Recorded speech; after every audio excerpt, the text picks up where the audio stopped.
就算偶尔留下一丝眷恋，别让曾犯下的罪把所有心碎给白费。打开你的枷锁，你的堡垒，化成片片的落叶，伴随着风一切火焰。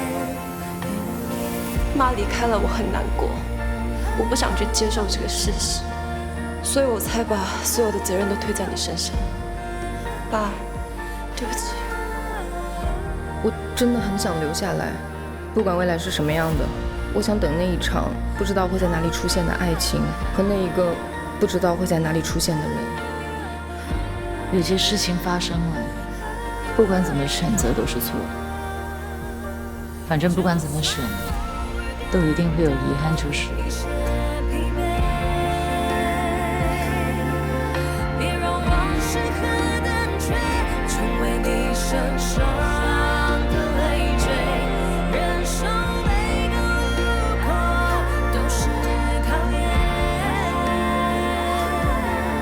我们化作了蝴蝶，卸下防卫，穿过那片云烟。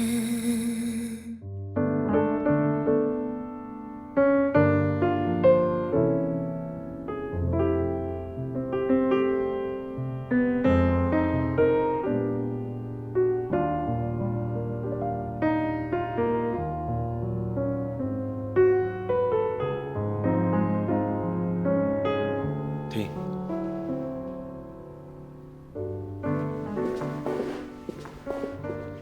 怎么了？你不投入？怎么可能？我练很久了，舞步有跳对，节拍有跟上。我们是在练舞，不是考试，没有对错之分的。所以呢？所以我刚才整个过程感受不到你。我就站在你面前，你都感受不到我，是你的问题吧？我跟你说过多少次了，软包是爱情之舞。那你要跟我有爱情吗？对不起，我对你没兴趣。我也不会喜欢你这种人。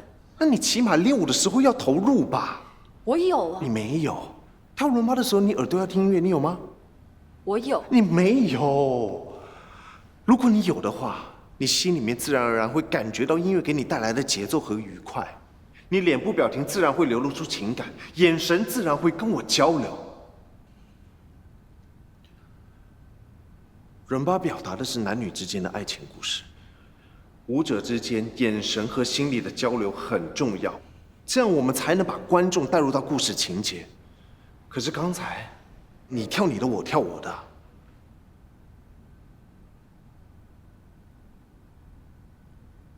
好了，再来一遍吧。不练了，我会继续跳，你不用练了。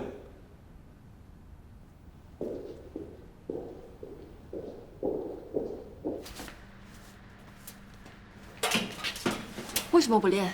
为什么？不练怎么会好呢？练了也不会好啊，像你这样跳一辈子也不会好，这是我说的。我付学费的，你必须要教我。学费我会退给你，拜托。别再来了。法律上你没有权利不经过我同意单方面退款的。麻烦你行行好，善待别人，也放过你自己，好不好？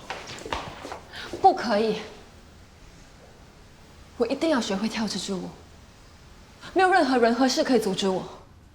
有决心是好事，但不要浪费我的时间。是你让我当你的舞伴的。是我错了，对不起，好吗？我现在彻底明白了，原来爱情跟跳舞一样，不能勉强的。你到底知不知道自己的问题在哪？好，问你一个问题：有没有谈过恋爱？知不知道什么是恋爱？我条件那么好，当然谈过恋爱啊。看，这就是问题。你是谈恋爱还是谈条件？别人条件不好，你会喜欢他吗？当你真正喜欢一个人的时候，条件还那么重要吗？你还不明白条件只是一时的吗？你到底有没有全心全意的爱过一个人？愿意为那个人倾尽所有，甚至你知道不可能，但还是愿意去了解对方，去看看他的世界长什么样子？有吗？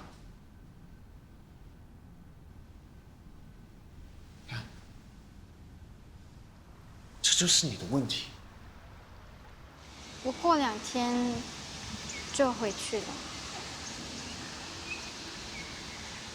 那么快？我决定回去升学。我姐姐说的有道理，我应该利用现在有的环境，为自己创造更多机会。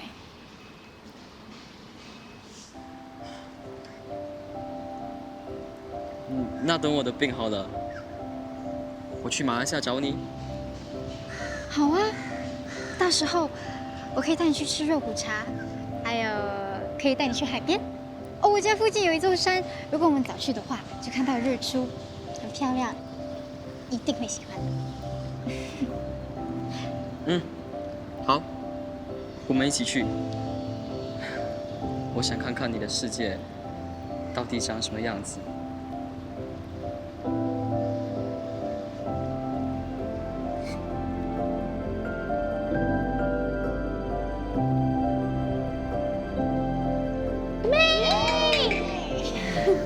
回去好好念书啊。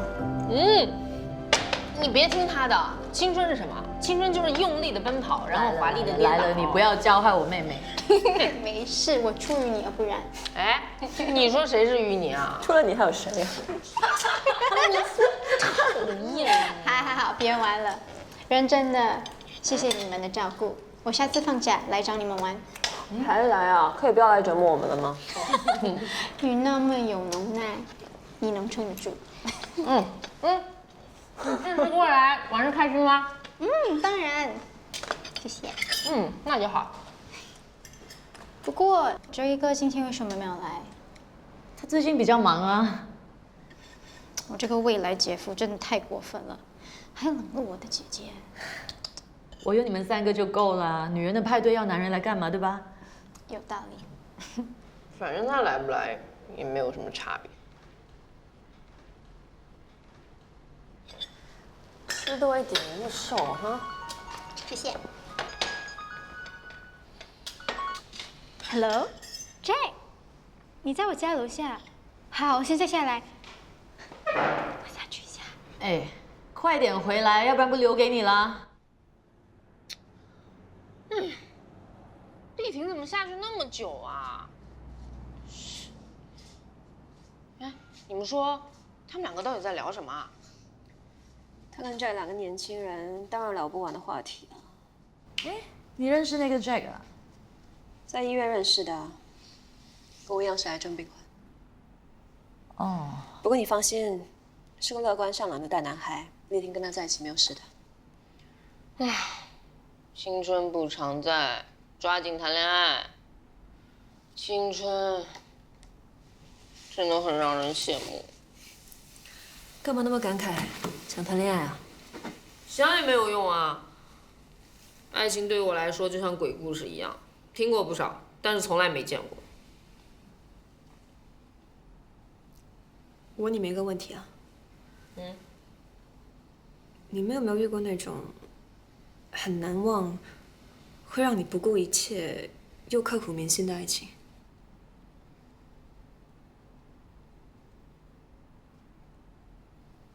干嘛突然问这个问题啊？没有，我就好奇啊，好奇别人谈恋爱是什么样子的。你跟哲毅呢？他有没有做过一些让你很难忘的事？有啊，2个人在一起肯定会有很多难忘的事情，但是从小到大，我其实都很渴望拥有自己的家庭，所以我每一次谈恋爱都会以结婚为大前提跟对方交往。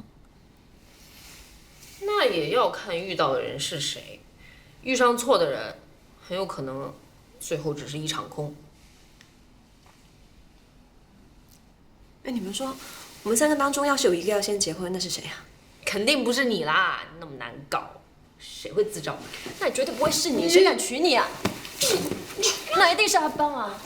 他跟哲毅这么好哈，我们要待半年的。可以啊，到时候才来打算吧。后来我才知道，所谓的刻骨铭心，并不是真的难以忘记。只不过当时还没看清事实，还在等待一个不可能的结果。说穿了，也只不过是因为得不到，所以才放不下。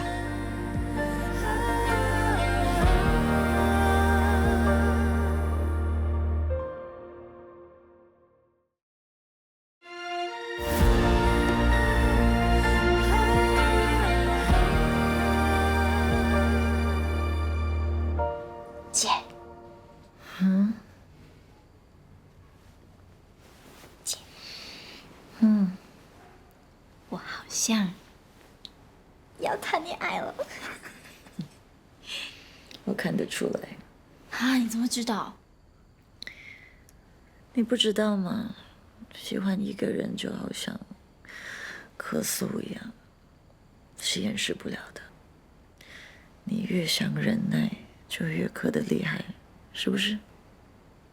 可是我觉得现在好像有很多东西是我们无法控制的。比如说，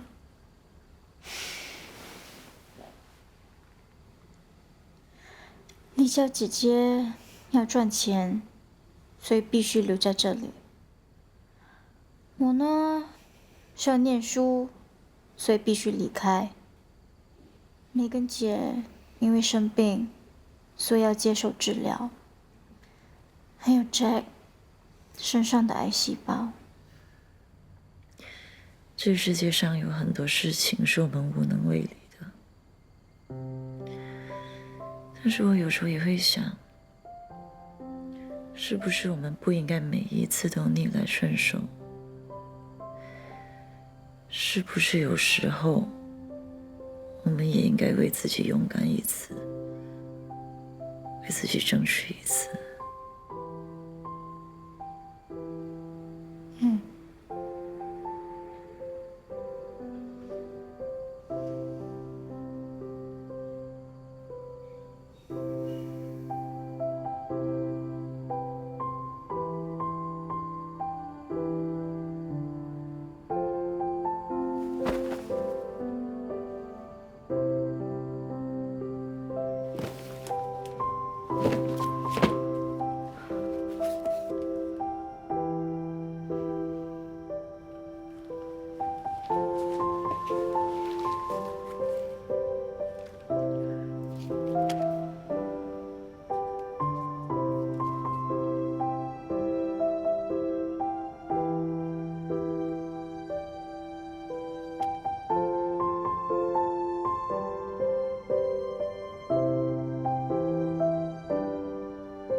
你来干什么？不是叫你不要来了吗？你说的对，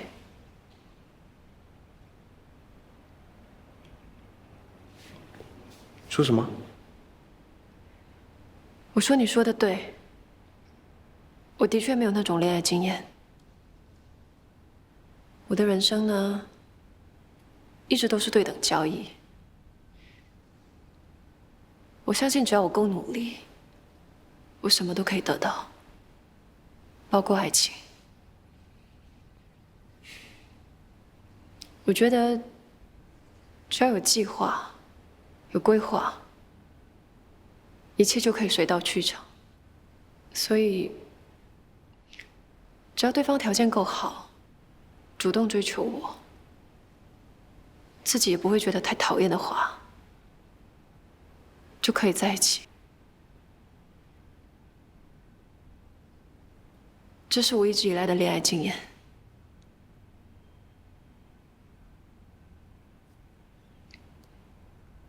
所以你的意思是，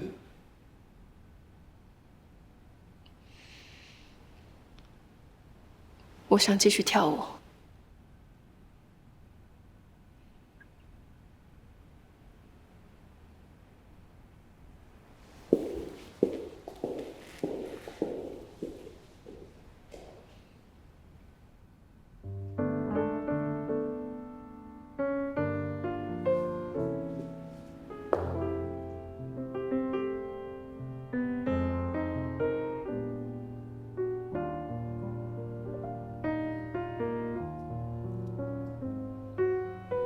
现在，你可以放心的把自己交给我了。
听到了吗？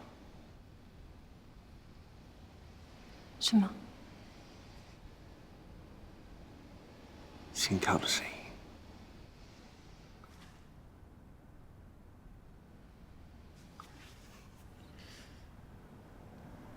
人没有心跳早死了。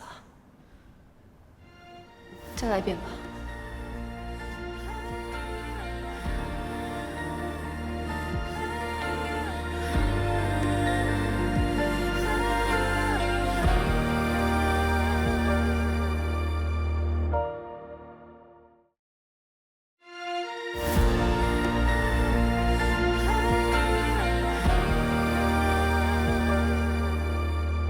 你觉得有点头晕？不是很经常，不过我觉得这个头晕有点不太一样。罹患肺癌的患者有1/4会转移到脑，这也是肺腺癌最致命的原因。不过现在的药物能够穿越血脑屏障，对脑部肿瘤有很好的治疗效果，你不用太担心。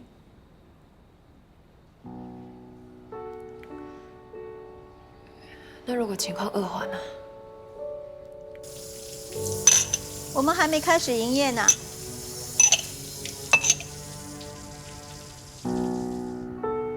你爸他不在这里。我是来找你的。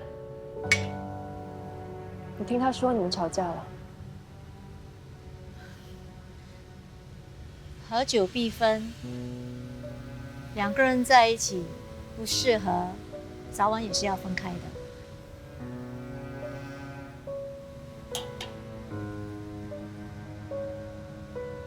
我记得我第一次见你，是我6岁那年，放学回到家，看见你的粉红色拖鞋在门口，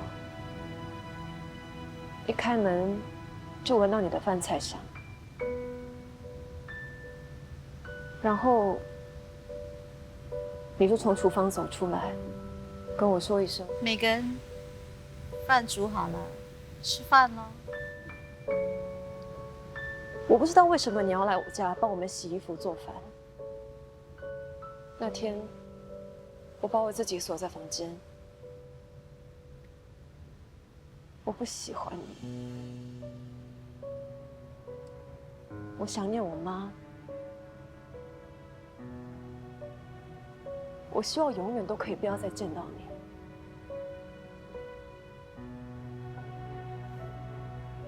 所以，从那天起，我对你的态度就很差。我知道。可是我希望你可以不要把这些事情放在心上。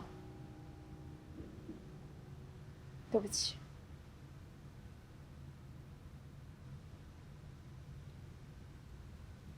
我今天来是希望你可以不要离开我爸。我决定离开你爸，跟你没关系的。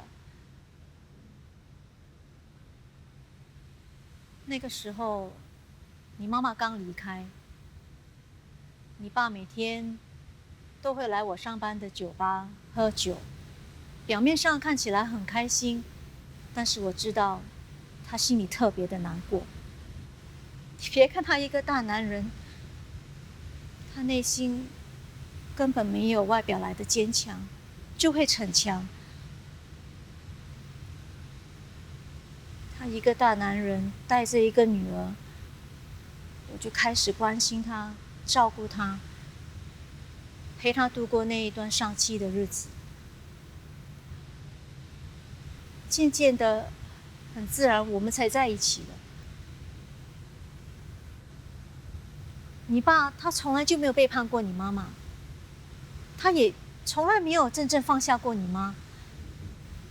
他一直都自责自己，当初为什么要放弃让妻子接受治疗？如果坚持下来，情况会不会不一样？你妈会不会还在？而你跟她的关系会不会好一点？他从来没有跟我说过这些。我以前觉得你爸很深情，但后来觉得他太深情了。都已经过去那么多年了，他还是一直放不下他。说不在意，那是骗人的；说在意，我又觉得自己好像在跟一个不存在的人争风吃醋。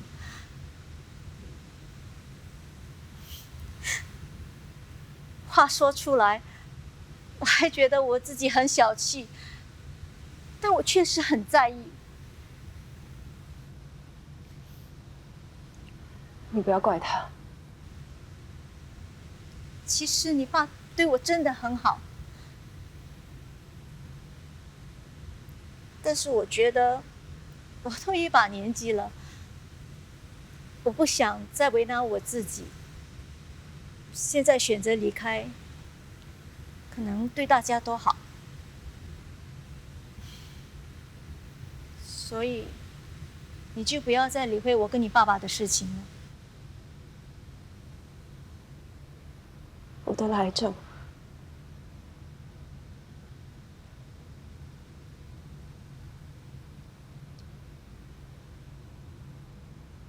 肺腺癌第3期。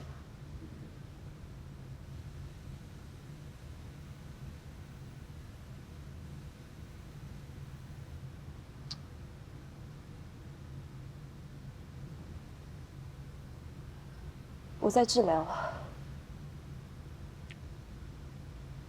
我在努力好起来。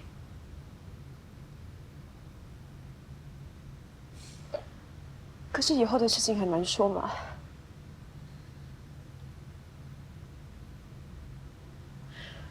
如果有一天我真的走了，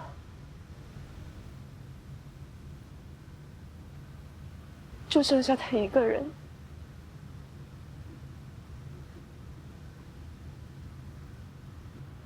阿姨，我不想他一个人，所以我可不可以拜托你，不要离开他？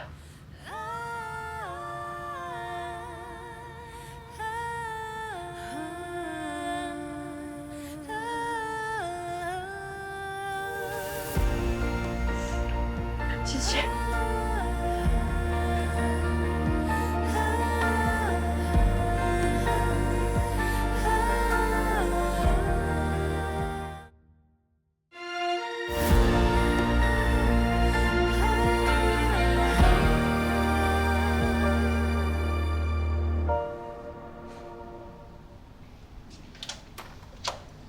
哎，怎么回来了？哎，你为什么把这些东西收起来？这些东西还留在这里干嘛？这些是你妈咪的东西，很有纪念价值的。再有纪念价值都过去了，有些东西呢是该放下了。哪有这么容易？说放下就放下。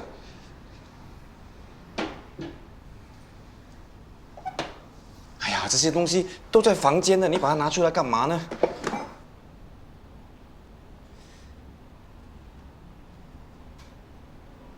妈走的时候，我很生气你，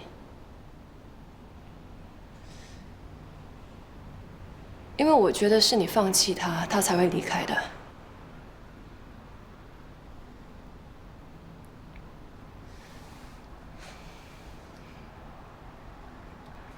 然后你又那么快跟苏子阿姨在一起，所以我更讨厌你们。我觉得你背叛了妈，你也背叛了我。我知道。所以我就赌气，我不再跳舞。我跟自己说，我要很努力读书，以后我都要靠自己。现在想回来，我觉得就是妈离开了，我很难过。我不想去接受这个事实，所以我才把所有的责任都推在你身上。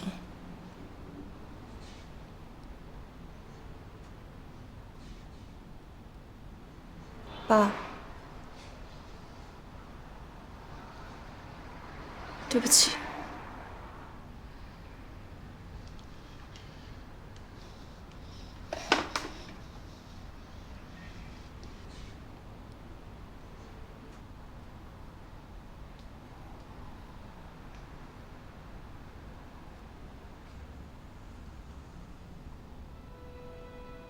慢慢。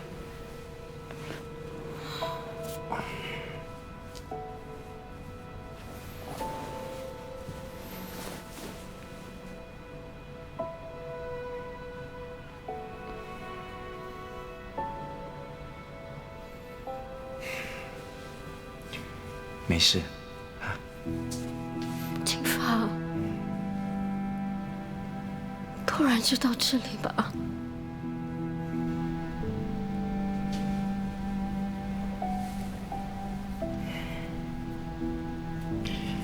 你在说什么啊？我不要再这样继续下去，我不能忍受这种痛了。我知道你很辛苦，就当作是为了我们，为了宝贝，再坚持下去好吗？没有用的，我知道我的身体已经不行了，可是我又很舍不得。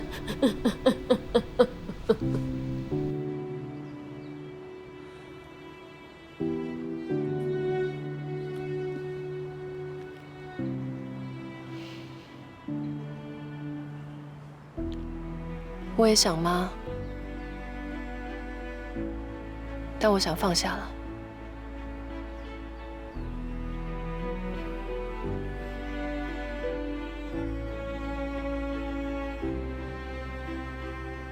爸，过去的你尽力了。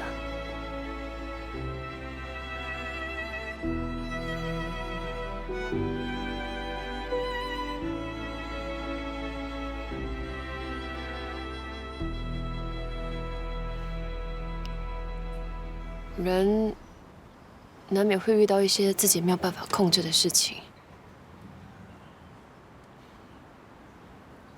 我们只能接受。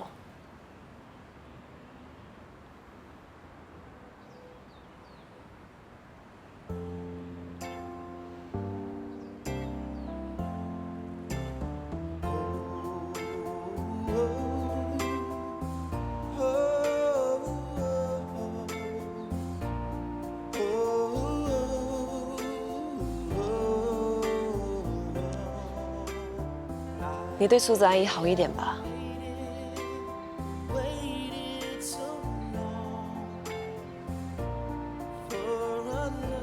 你叫她什么？苏子的阿姨呀，不然我要叫她什么？我还是第一次听你这样叫她。笑笑什么？没有啊，开心就笑了。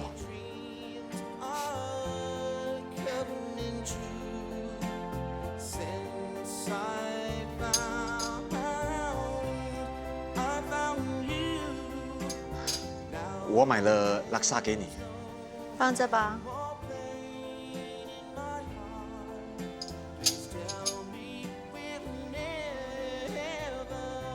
那我走了。刚来就走？我怕你骂我啊。怕你又来？我喜欢挑战高难度。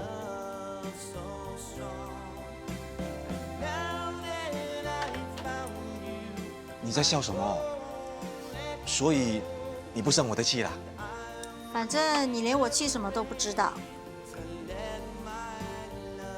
好了啦，遇上你这个笨蛋，我认命啦。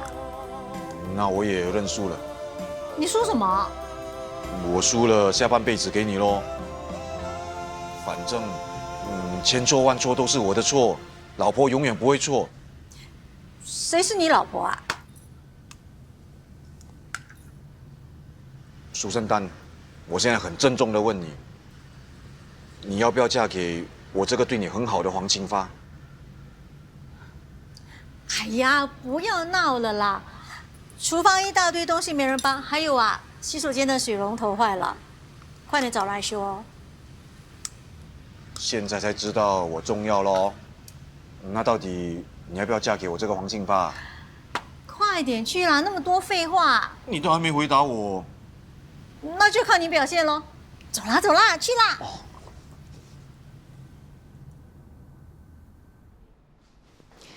阿邦，来吃面啦！哎，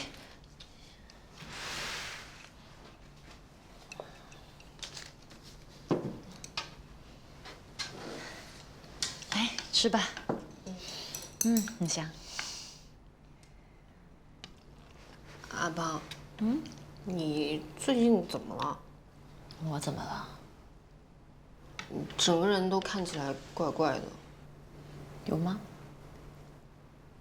你是不是有什么事情瞒着我？我会有什么事情瞒着你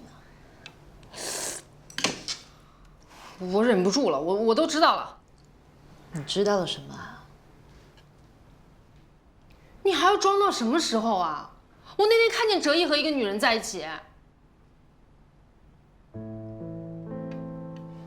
你看错了吧？你到底在怕什么？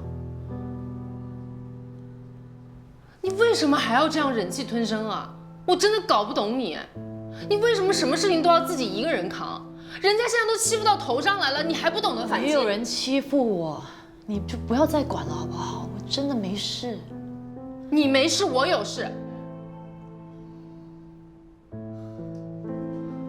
我已经决定了。你又决定了什么？哎呀，你别管，你把面吃了。王丽江，丽江，你拿那个东西去干嘛？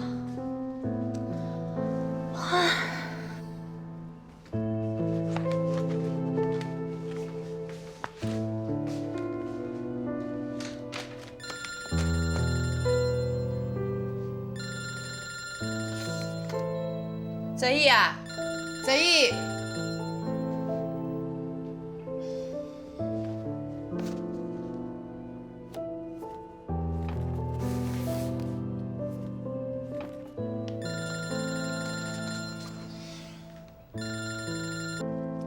喂，是你？你找谁？我找你，这个不要脸的狐狸精！你是谁？你还好意思问我是谁？我警告你啊，你不要太放肆！阿邦会放过你，黄立昭可不是好惹的，你给我等着瞧！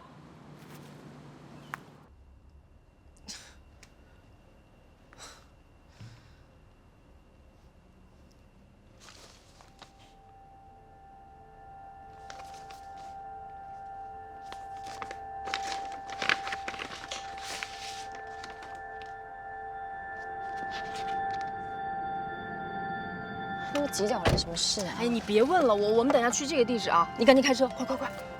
为什么要去哲一家？你先别问了。那个，你在哪里啊？丽娇有没有跟你在一起？有啊，为什么他要我带他去哲一家？哎，不要让他乱来，要出人命了啦！喂，喂。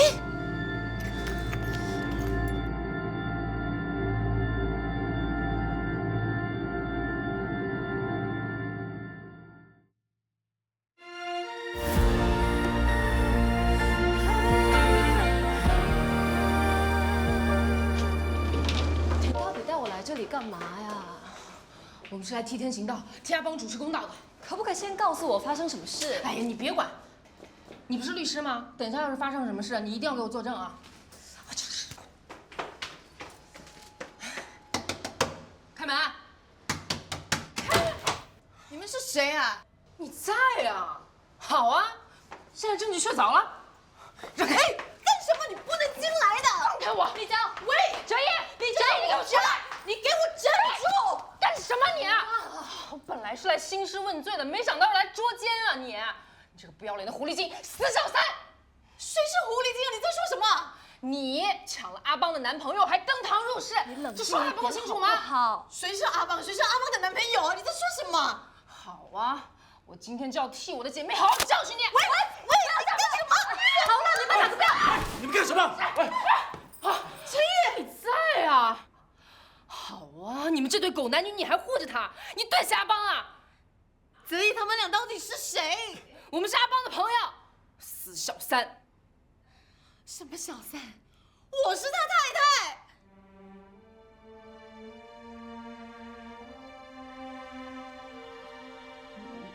你是哲一的太太？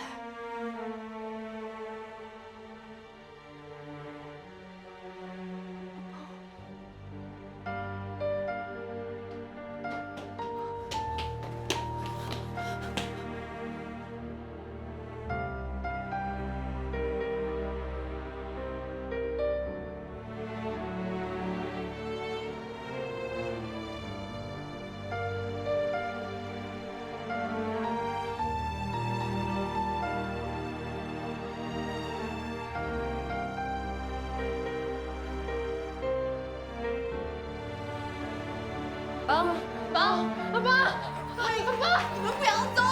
跟我说清楚，你们不要走！阿邦，你听我说，我不知道是这样的，阿邦，你听我说，阿邦，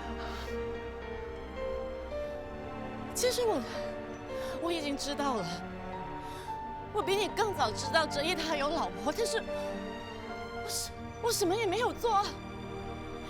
你一个外人，你凭什么插手我们的事情？啊！你连他也带来了，所以现在全世界都知道我就是那个小三，我就是那个抢人家老公的狐狸精。你现在满意了是吧？不是这样的，是不是很高兴？很好玩是吗？不是阿邦，听我说，阿邦。那个怎么办啊？我怎么知道怎么办？哎呀，都是我了！我之前看到哲一跟那个女的在一起，我就以为他做了对不起阿邦的事，所以我就想替他出气，教训一下哲一。所以我让你事先跟我说了，对不对？你为什么不跟我商量呢？你知道我这个人急性子吗？我脑子一热，我就什么都不管了啦！我刚刚看见他开门，我就认定了他是小三。所以你就因为那个女人要跟我离婚？李泽毅，到底发生什么事啊？你跟我说啊！说啊！你说，你跟我解释清楚，你跟我说啊！这样，为你别这样。我为什么不可以这样？你冷静点好不好？你要我怎么冷静？你在外面搞的女人都找上门来了，还打我说我是小三，你叫我怎么冷静？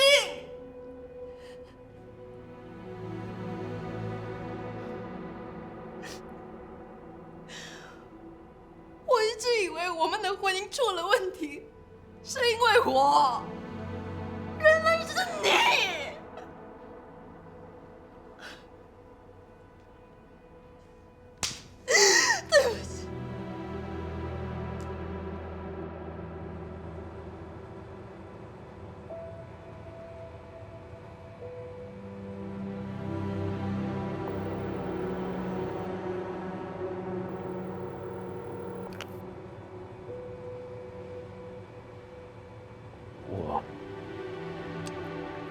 我们可不可以见个面？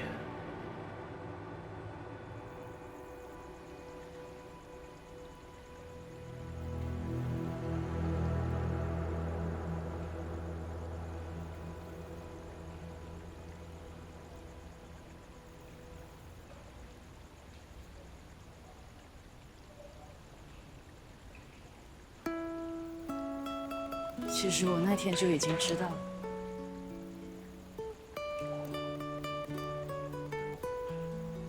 我跟你在一起2年多，你从来没有带过我回家，也从来没有把我介绍给你的家人朋友认识。我一直都只是站在你的生活圈子外面，没有办法走进去。我常常有很多疑问，但是我不敢想，我也不敢问。每当我有这样子的念头的时候，我都会告诉我自己，你要相信他，你要相信他。那天你告诉我你出国公干，可是我却在街上看到你的时候，我就没有办法压抑我自己，我必须知道真相，所以我去了你家，开门的是他，你太太。你找谁？不好意思，我走错楼层了。原来从一个女朋友变成一个破坏别人婚姻的第三者，是这种感受，你知道吗？那个心，它是真的会痛。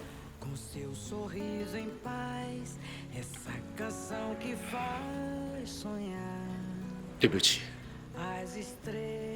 我不应该隐瞒你。我知道我这么做对你很不公平，可是我真的放不下你。我在你心里算是什么？我说过，我对你是认真的。我对你是认真的。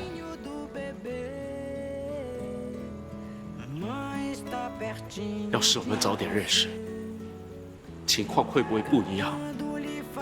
我们会不会还可以在一起？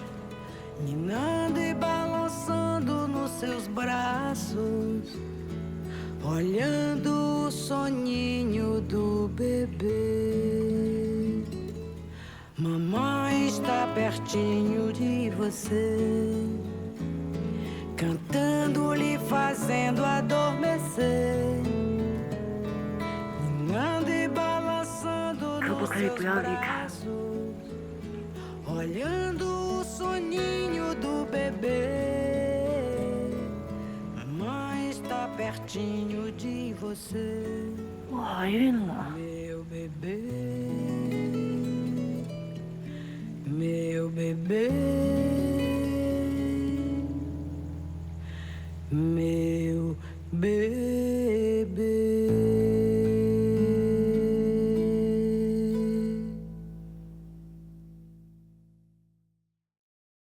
就算偶尔留下一丝眷恋。